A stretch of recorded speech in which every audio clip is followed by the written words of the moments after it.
Senator Azam Khan सवाती है। शायद आप जानते होंगे, अगर जो लोग नहीं जानते तो इमरान खान साहब की पार्टी के हैं।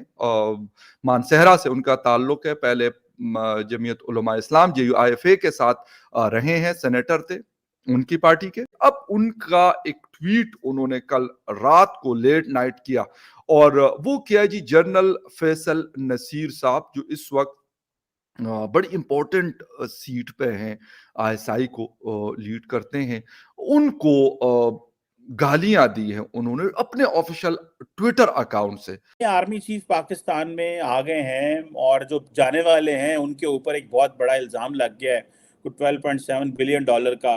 कई लोग कह रहे हैं कि जो नए चीफ हैं वो अपने एसेट्स अभी शो करवाएं, इस तरह की बातें हो रही हैं। उधर इमरान खान साहब जो हैं वो इस्लामाबाद पहुंच रहे हैं, उनको हेलीकॉप्टर लैंडिंग की जगह नहीं मिल रही। जय हिंद दोस्तों, पाकिस्तान ब्रेकिंग न्यूज चैनल में आप सभी का हार्दिक स्वागत।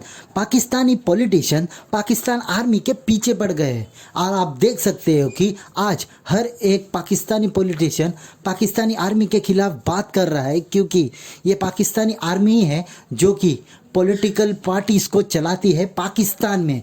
यही कारण था कि PTI के सेनेटर आजम स्वाति ने अपने ही आर्मी के जनरलों को भला बुरा कहा। आजम स्वाति ने एक ट्वीट किया जहां पर उन्होंने पाकिस्तान आर्मी के सभी जनरलों को गाली दी और कहा कि ये हमें ठीक से मुल्क चलाने नहीं देते हैं। पाकिस्तानी आर्मी का इन्वॉल्वमेंट पाकिस्तान में हद से ज़्यादा है, जहां पर उनका ध्यान बॉर्डर पे कम और मुल्क में क्या चल रहा है उस पे होता है। और यही कारण है कि आज पाकिस्तानी आर्मी के लोग इतने अमीर होते जा रहे हैं घोटाले करके कि उसका कोई भी मुकाबला नहीं है, क्योंकि पाकिस्तानी आर्मी पाकिस्तान में करप्शन करती है और उसका सारा ठिकरा पाकिस्तानी पॉलिटिशियंस के ऊपर फोड़ देती है और वो सेफ हो जाते हैं। और यही कारण है कि पाकिस्तानी पॉलिटिशियन अपनी आवाम के सामने बुरे हो जाते हैं और पाकिस्तानी आर्मी साइड में देखकर इसका तमाशा देखती है।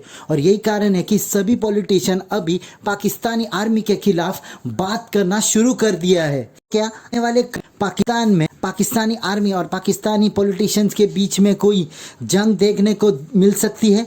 देखकर तो ऐसे ही लग रहा है। ऐसी वीडियो को अंतिम तक देखते रहिए, लाइक कीजिए, शेयर कीजिए और सब्सक्राइब कीजिए हमारे चैनल को, और बेल आइकन दबाना बिल्कुल भी ना भूलें। और आपकी जो भी राय हो उसे कमेंट बॉक्स में ज़रूर दें। धन्यवाद। सेनेटर आजम खान सवाती है। शायद आप जानते होंगे, अगर जो लोग नहीं जानते तो इमरान खान साहब की पार्टी के हैं। मानसहरा से उनका ताल्लुक है। पहले जमीयत उलमा इस्लाम JUIFA के साथ रहे हैं, सेनेटर थे उनकी पार्टी के।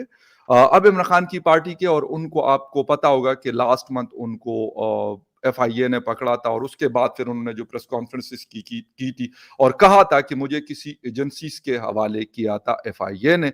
और फिर खैर बहुत सारी बातें उन्होंने की कि मेरे साथ जो कुछ हुआ वहां पे टॉर्चर भी किया गया, लेकिन जो कुछ और मेरे साथ हुआ अनफॉर्चुनेट है, मेरे ख्याल में ये नहीं होना चाहिए। अब उनका एक ट्वीट उन्होंने कल रात को लेट नाइट किया, और वो किया जी जनरल फैसल नसीर साहब, जो इस वक्त बड़ी इंपॉर्टेंट सीट पे हैं, ISI को लीड करते हैं, उनको गालियां दी हैं उन्होंने अपने ऑफिशियल ट्विटर अकाउंट से।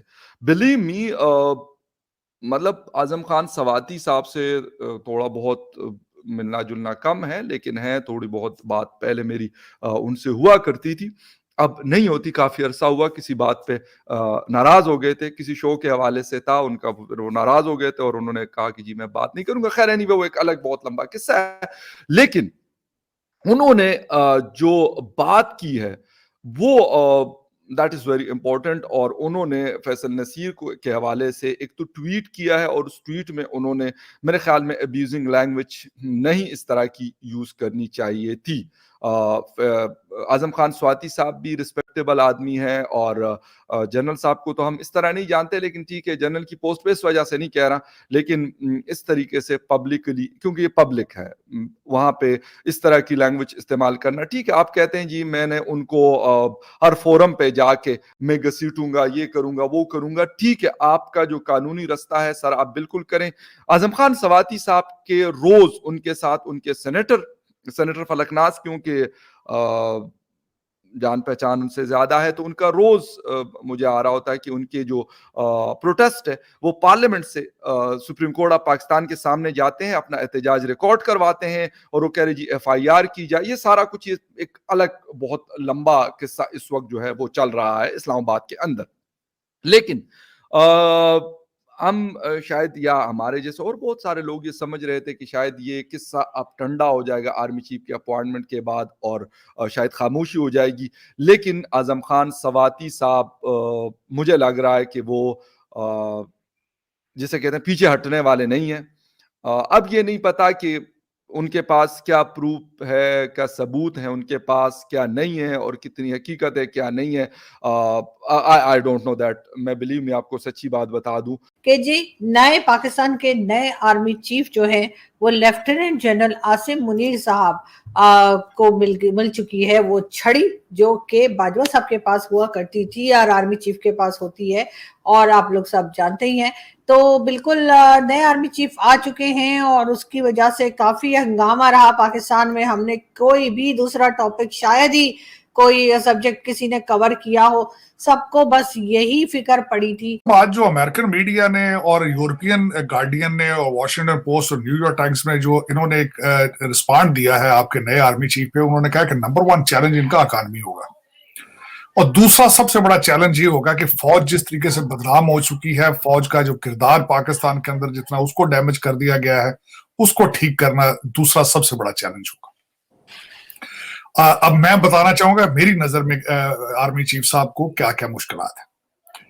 भारत के बॉर्डर पे आपको जो धमकियां मिल रही हैं वो तीसरा चैलेंज होगा। बाजवा डॉक्ट्रिन जो है भारत के साथ रिलेशनशिप ठीक करने के लिए, वो उसको लेके आगे किस तरह चलेंगे, क्योंकि जो पाकिस्तान के अंदर पॉलिटिकल इंस्टेबिलिटी है। तीसरा इसके बारे में एक ये इसको प्लस भी ले सकते हैं, आप नेगेटिव भी ले सकते हैं कि नए आर्मी चीफ साहब सऊदी अरेबिया 3 साल रहे हैं एज ए मिलिट्री अटैचे, तो उनका असर और रसूख मजीद पाकिस्तान में बढ़ेगा। अब उसका प्लस है या माइनस है। खान साहब जिस तरीके से तुले हुए हैं कि हमने वो बाजू कहते हैं, बाजू मरोड़ कर जिस तरह वो इलेक्शन की डेट लेना चाहते हैं। और दूसरा यहाँ पे कंट्रोवर्सल ये चीज आपने भी जिस तरह मेंशन किया कि वो खान साहब का जो उन्होंने खत भी लिखा और उनके जो दूसरे टीयर 2 के लीडर, टीयर 1 के लीडर्स टीवी के मुख्तलिफ चैनल्स पे जाके कह रहे हैं कि हम अब डिमांड करते हैं कि नए आर्मी चीफ पब्लिकली आकर अगले इलेक्शन का हमें उसका वादा करें। तो हाउ इट इज पॉसिबल, ये उनका टास्क थोड़ी है कि वो आर्मी चीफ है जो आपको इलेक्शन दे। ये चीफ इलेक्शन कमीशन का काम है।